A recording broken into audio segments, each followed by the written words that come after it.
We have done it. Well, mostly. We are done with the second trilogy from Philip C. Quaintrell of the Echo Saga. We have finished the Echoes of the Lost, Age of the King. We're flying through these, I feel like. I don't know. We are. They're, Catch us in they're a pretty week. We'll big be done with all books. 9.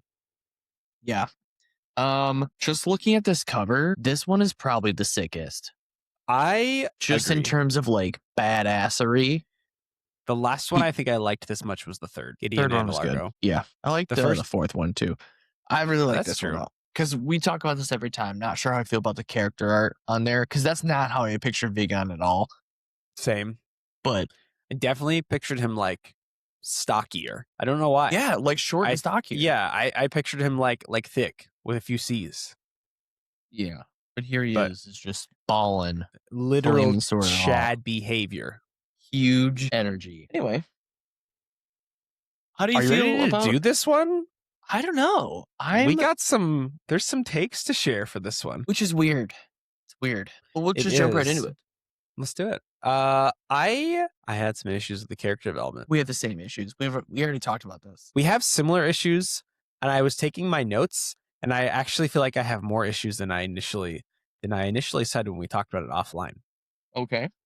I feel like we had a lot of half character development in this one. Like with issues that we mentioned, we hinted at in our last video, and we talked about offline, is that some of the character development was like memey. Like Arlon and Doran, I think, fell into these like pure trope behaviors where like Doran was like at one point like tripping over himself and rolling down a hill. And I was like, at like every time he went into combat, he would like fall on his face as like a joke, right? And like if that had always been Doran in every book, I think I could like get behind it as him like always being like that. But it felt like it was super pronounced in this book. Counter argument. Every book he gets hammered and passes out on a table. Okay, but that's not the same as every time he goes. That's always been part of his character. That's always been his thing. And I've always, but okay, wait, specifically, you remember in Fall of the Neverdark where he's running, or is it Fall of the Neverdark or is it book 5? I think it's Fall of the Neverdark when they're like, they get to the city of Namdor and they can't get the intel they need. And they go to Doran and Doran's like, listen, here's all the intel I got from this bar. He goes on and on and on. And he's like, also catch me. And they're like, catch me why? And then he just like passes out. But that's like pure like high functioning, like I'm a dunce, but I'm like, I got it going on. I can see the light at the end of the tunnel. And when that light gets here, I'm passing out. And then he passes out. I think that's different. There was a line we played with comedic relief and functioning character to like push the plot because it almost felt like he wanted to write about the dwarves, right? But he only had one dwarf to write about that he made kind of like funny, so he had to give him some like serious parts, which were cool. I loved his like interaction with his family and stuff. But then when he was around the other Rangers, he became like the dope of the friend, which was a bummer because I liked his character a lot. But I feel like that line, in my opinion, wasn't balanced well to where it kind of almost ruined the character. Because he was just, but I feel like that was only a problem with this book. Like I feel like he was really it was all there in the other ones, but I feel like in this one it was very pronounced. Yeah, like he was really functioning. He was really practical in the other books. He was a functioning alcoholic. But in combat specifically, I felt like he was a really practical character. And they didn't show him having like comedic relief issues in combat. But this book specifically, there were like multiple times where it's like, there goes Doran again in combat, screwing it all up. And I was like, he's been like a really good fighter in all the other books. Anyways, I don't know if I had as much issue with the fighting part. I felt like it was more so like just everything he said was like quippy. And I felt like this whole series didn't feel very quippy. And this whole second trilogy felt very dark.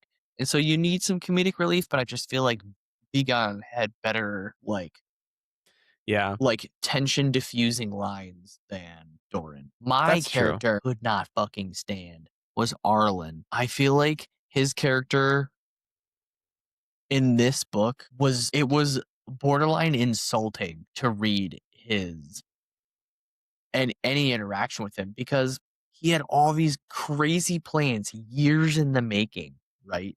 To take over and be king of all of Ilion. And then he gets in the position he needs to be in, it just becomes a bumbling buffoon. And there's no real reason for it. You can't excuse what he was thinking about with Crow because he's like, oh, we'll get this like light magic thing and here we'll be totally fine.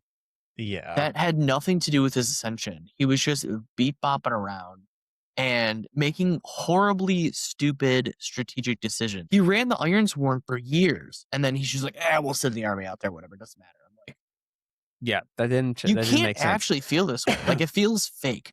Like, it didn't make sense story wise to me. And I think that's the problem. He was too strategic for years to suddenly be we're just gonna commit tactical suicide. And it wasn't like he was poisoned like the Orc King when he kept drinking those things where he was like muddling his mind. Homeboy was just chilling. That was extremely frustrating to read. It really bothered me. I agree. But the other problem I had when I was doing when I was taking notes and thinking through the other characters, I feel like a lot of the character arcs in this one were flat. Like I liked Asher, I liked Vegans, and then I was thinking about what the others did in this book, and it just felt like really flat. Like Elijah's was really half-baked IMO in my opinion. We like started to get this and it's a lot of setup for future books, but between like book 2 was all of his like torture scenes, right? And that was really interesting and I really enjoyed how that was done. And then in this book he was just like broody and like trying to come to terms with who he is, but I don't think we got like, it just felt like really half done for him. See, for Elijah, I feel like the whole point was for him to be like flat affect. Like his whole thing was like he no longer hit one of his like lessons was Lessons. like you can't be emotional. So like he doesn't have emotion or anything. He just doesn't care. Any interaction with his family, he had to be flat because he had to pretend to care type thing. So Yeah. his made sense to me. Nathaniel was a whiny bitch. Yeah. Super. Raina was barely there, which I'm fine with them being more off the page because it's about the new characters. But I feel like Elijah's was fine. I feel like Anara's was fine. Vegan's was great. Asher's was good. The dragons had some good interactions, but some of our other characters, like I thought we were gonna get more werewolf stuff. Yeah. Russell. And they kept like hinting out things with Russell, and then it was like, yeah, he It went away because the just full moon felt unleashed the werewolf man. maybe I'm describing it poorly, but other than the like specific characters that we listed, the character development felt really flat in this one compared to. I think it's because we had book 1, book 2, and then book 3 was like it wasn't nothing, but it was like almost back to book 1 or a little bit less. Yeah, that's true. I don't know. I think it's because we had some characters that were so bad, it kind of negated the good ones. That's true To too. me. I want to give this like a half point because we did still have some good character Yeah, development. I give it a half point too. But especially Arlen and Doran were just I don't think necessarily poorly. I think Arlen was poorly written. I don't think Doran was poorly written. I just think he was written wrong for the series. Yeah, Book. I am giving it a half point as my subjective rating. I do feel like there's an objective argument that could be made for a 0.75. That we for the character, like what character development did we need in book 3, technically book 6? What else was needed from a lot of our characters, specifically Nathaniel and Raina? We didn't need more character development, right? But my subjective rating for this one is a 0.5. I feel like the Doran stuff we're talking about is a writing flaw and not a character flaw necessarily That's true. because he did have good points of like with his family and overcoming things with his brother and like overcoming going back to ask for help and everything. Like, That's a good point. He had good character development, but I think he was written bad. I did like his character development too. Like now that I'm thinking about it, I think Arlen was written bad and he had no development. I'm still giving it a half point. I don't think it deserves a whole point, but instead of a 0.75, I'm going. My subjective is a half, but I do feel like there's a debate to be made that it could be a 0.75 from an objective standpoint. All right, onwards and upwards before we beat the horse further to death. I was looking for my dog, by the way. She's been just chilling. I don't know how long she's been underneath there. She was there last video too. That's her spot. Make it fun. So, anyways, half point from both of us on character development. Next, we had originality and creativity.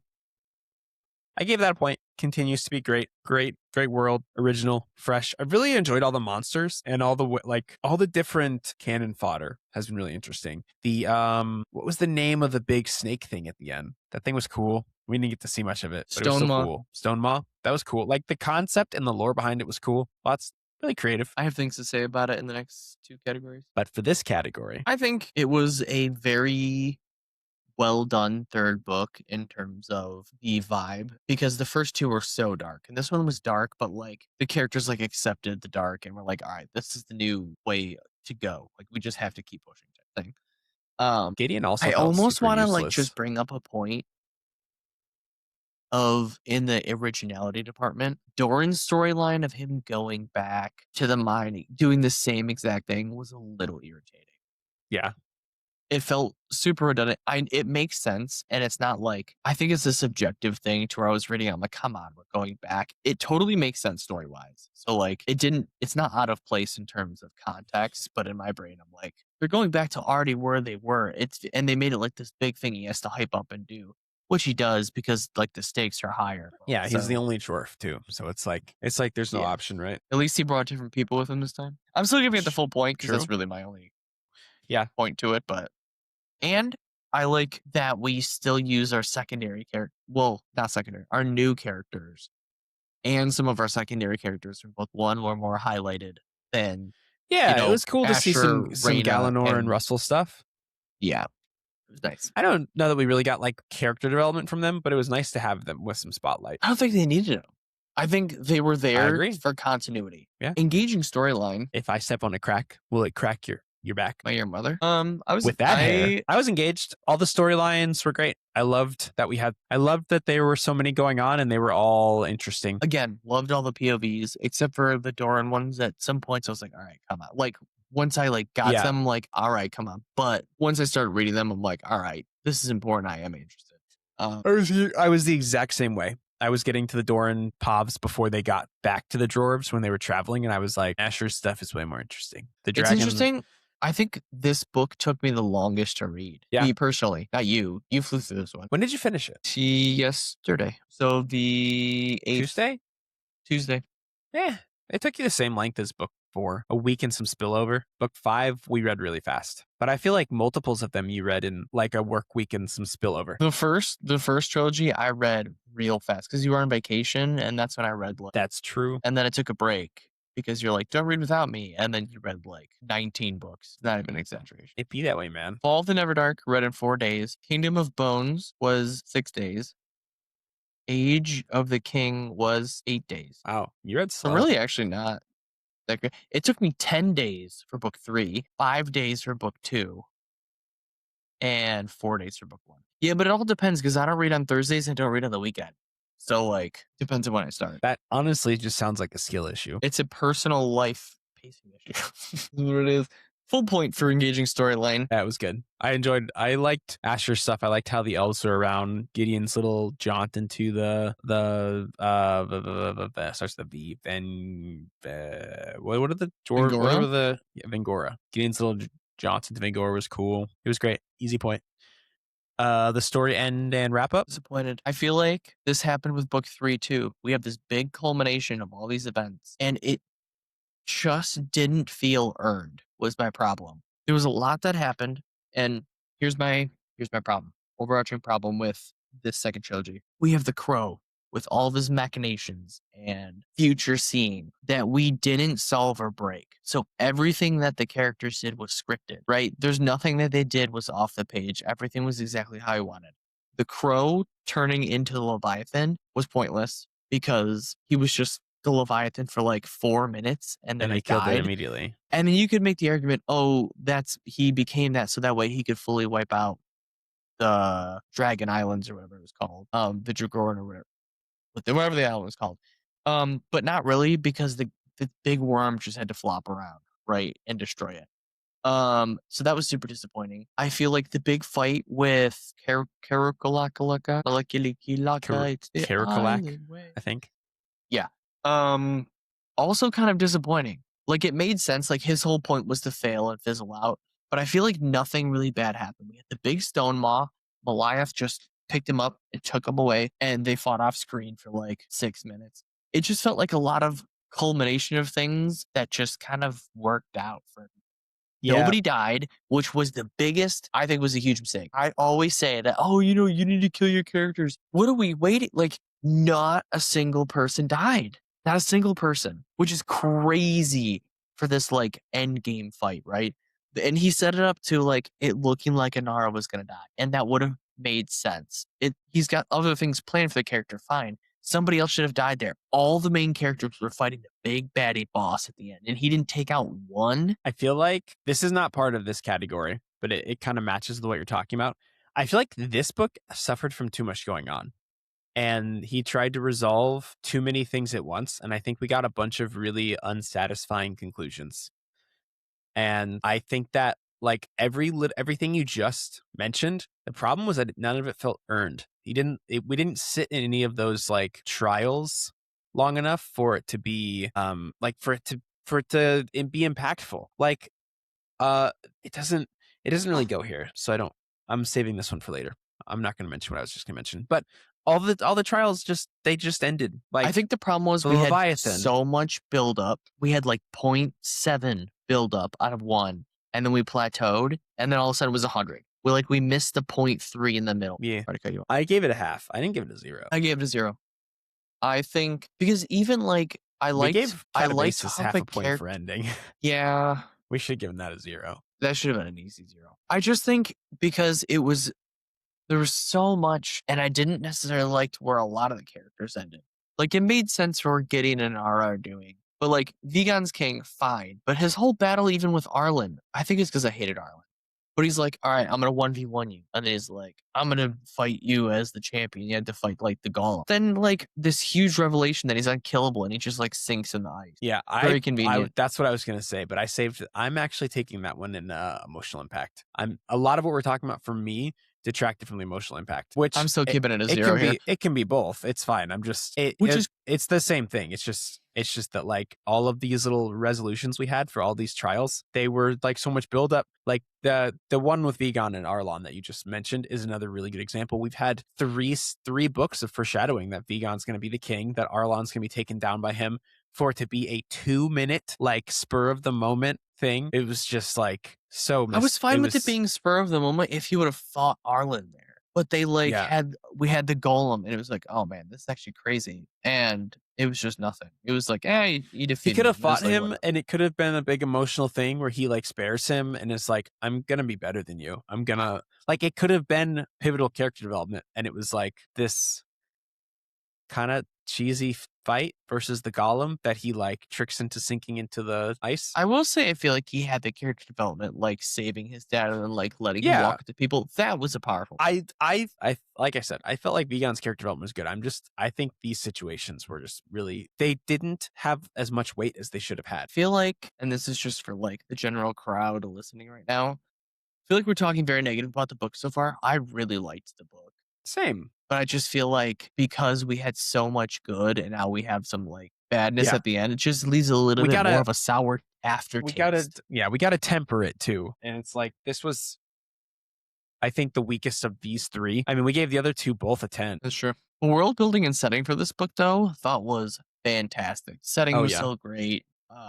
We keep getting so much more information as time goes on.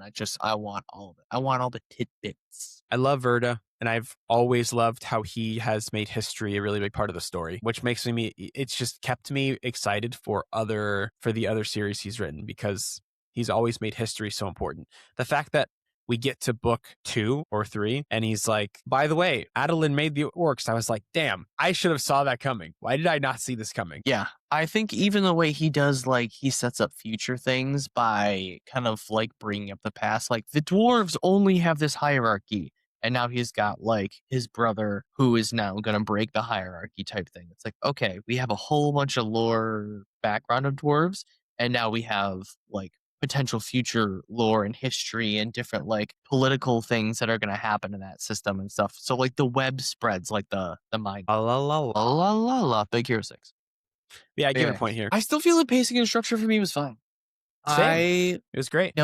No issues with the pacing. The only thing I mentioned here is that I could tell that we were going to run out of time. That things, when we got to like 75% of the book, of the way through the book, and things hadn't even looked like they were going to be resolved, I like predicted that we were going to have a situation where Asher and the elves are like suddenly quickly moved back to the battlefield. I was like, there's no way we've got time for them to travel back. And then I was like, we're also going to get some unsatisfying conclusions here. Pacing, I enjoyed the pacing and I enjoyed the structure, but I was like, there's so much going on. that we haven't nearly touched like resolutions for, which feeds into the story end issues as well. Which is interesting because I don't feel like I would have changed the length of the book. I think I would have just shortened the interactions of everything a little bit. Because even Yeah. the final battles, like, I don't know if they felt rushed, they just felt wrong. Like the pacing was fine, but I just wanted them to go differently.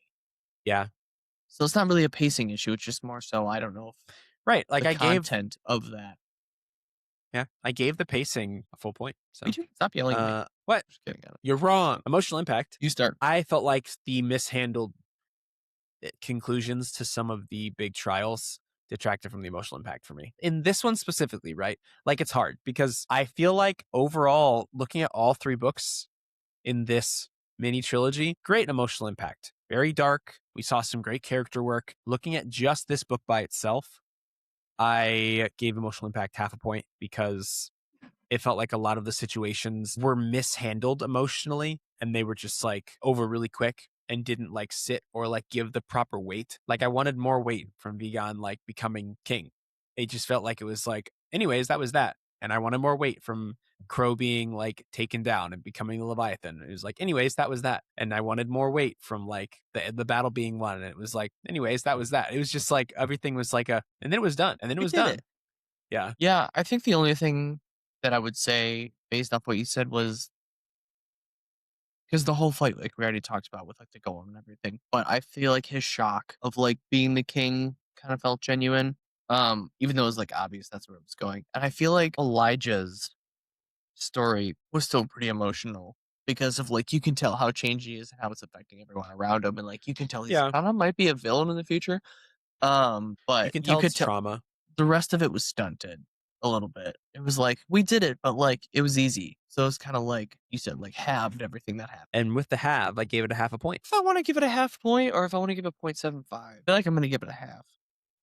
'Cause it was, because is it disappointing to me and I didn't feel the emotion or was it not actually there? And there's an argument for like the points each and stuff like that because we always talk about was the emotion translated off page and could you tell like the emotion was actually written there? I think it was actually written there. I just don't think it translated well. Like it wasn't believable, so it didn't make it Yeah. emotionally for the reader. I'm giving it a half point. The angle that I'm looking at it at is that the stakes didn't feel emotional enough to me. The stakes didn't feel like I didn't feel like there was enough emotion. I felt like there wasn't the proper amount of emotion in the stakes. In like what happens if we lose here? Like book 2, intense stakes. Gideon was like, I'm gonna have to kill myself, and Anar is gonna need to go be like the new Dragorn like the new lead Dragorn. And like I didn't have those same stakes. I didn't have the same emotion tied to the stakes in this one, even though like they were just as big. Yeah, But anyway, I jest. I digress. Yeah, that I jest. I digest. Confused on your I digest. I eat. so writing silent prose.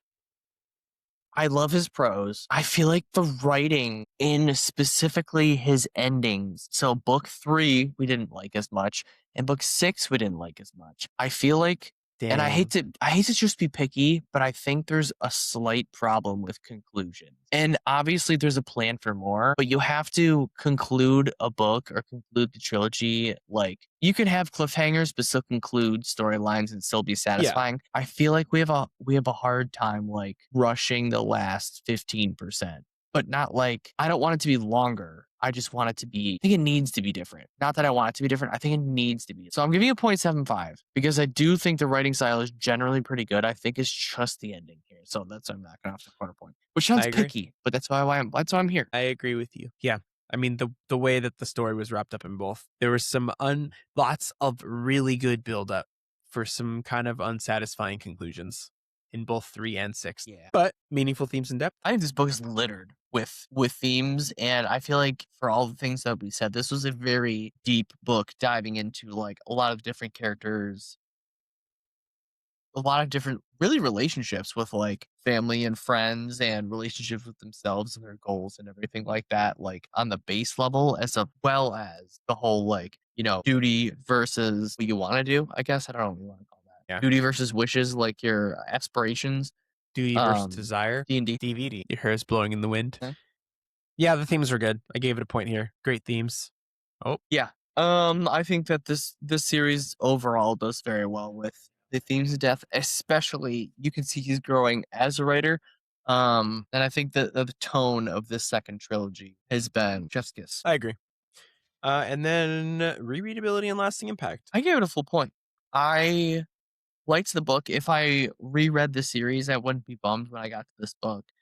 And I want more of it. So in my head, it gets the full point. I don't have any qualms that made me dislike it enough personally. You could have some qualms, talk it out. What do you got? I was just thinking that like I will remember this one as part of a series, but not like a standalone. I'll remember book 2 from the first trilogy for the massive lore dump we got and all the big history we got. I'll remember Fall of the Neverdark as like having like it thrust us back into Verda. It was great. It was fresh. It was exciting. I'll remember Kingdom of Bones and all the like gritty torture scenes. This one though, it just feels like part of the story to me. So I wanted to dock a little bit for like lasting impact Do it. because this one kind of just felt like it fades in. So I will go with a 0.75. Yeah, All right. Well, I think that puts us at a total of we change these as we go. So we have some magic maths to do. I gave it an 8 I give it a and you gave it a 7.75. Together, yeah, 7.85 or something like that. yeah, close enough. 7.8725. Yeah, it's crazy that we gave this one such a low score compared to the other ones because I did really enjoy this book. I just feel like I think it hit harder because we saw this happen in book 3. So for it to happen again in book 6 made it feel worse. Yeah. But overall, I really enjoyed the series so far and I really enjoy the world and I really like this book. I just think it had some issues, both objective and It there's a just couple wasn't a subjective things as perfect well. book. That's okay. Not all the That books can be 10 out of 10. it's true. You have to have some 7s and 8s to remind you what a 10 is. Gotta be some shadows for you to remember. All right. So that's Echoes of the Lost done. That is the first 6 out of the 9 books of the Echo Saga done. And I'm really enjoying it. I cannot wait to get into book 7. We're going to take a little bit of a break. We did read Shadow and Bone, which we're going to do a review of. And then we are going to hop into another series, an indie book that we were sent. So stay tuned out for that. The Fates of Atin. So super pumped to read that and talk about that one. And then we'll probably hop right back into Echoes pretty close soon after that, depending on what else is going on. That all sounds great. Stick Well, along. thanks for being here. Come Thanks for the ride. watching. Thanks for We joining. appreciate you all because if you're here this long, you're a real one. And it's just fun. It's fun to Or talk about you're- these books. You're crazy. There's that. Or you're bored and it's 12:51 a.m. It's Anyway, 1 p.m. here. it's been real. It's been fun. It's been real fun. RSQ out.